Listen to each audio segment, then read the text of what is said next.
Once we have our base cut out, and our coils made, some coils, we are then going to strategically stack and smooth our coils to get our desired shape of our vessel. So if I'm looking this as at my example, I'm going to start with my shape right here.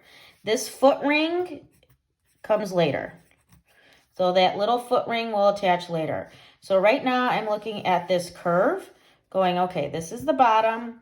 I need my vessel now to curve outward a little bit before then it comes upward and inward. So I'm going to take my first coil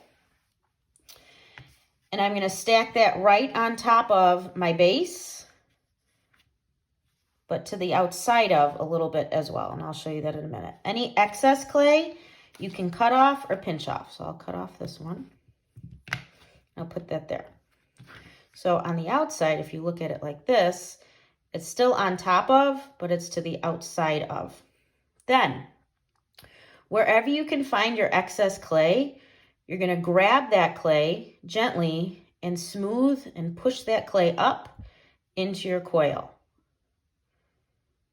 Now, if you're having a hard time pushing the clay up, you can also take your fingers and push that clay down. So it's wherever you can kind of grab a little bit of clay from your coil to smooth out.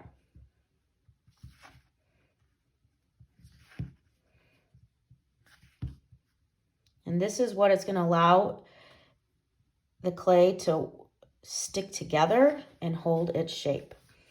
So, coil number one. If I'm looking at my shape, I'm still wanting to go outward. So I'm going to take my next coil.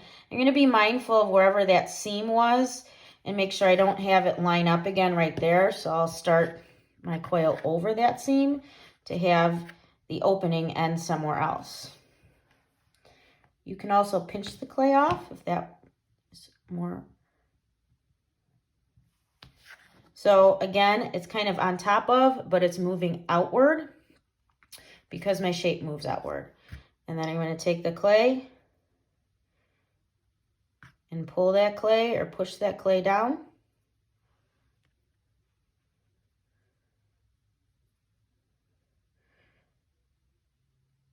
To get rid of that seam. Because we are smoothing it out this way on the outside and the inside, and we're going to do more smoothing with ribs later on, we do not have to worry about that scoring and slipping to glue together your clay. Your clay right now is pretty wet, pretty raw, pretty fresh. And because of that, and our smoothing over and over again, it will stick together. It'll stick to itself pretty well to where we don't have to score and slip.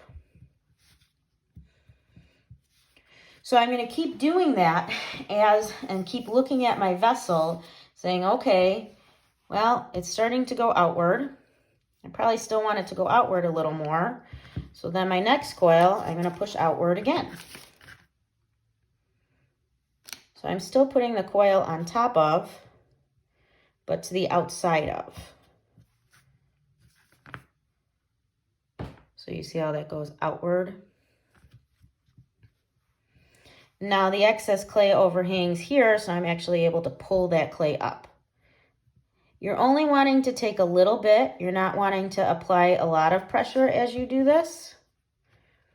And that's also important to remember that your coils should be like finger thickness. You don't want them too much thinner because you're going to pull clay from that coil. So you're inevitably going to thin out this coil.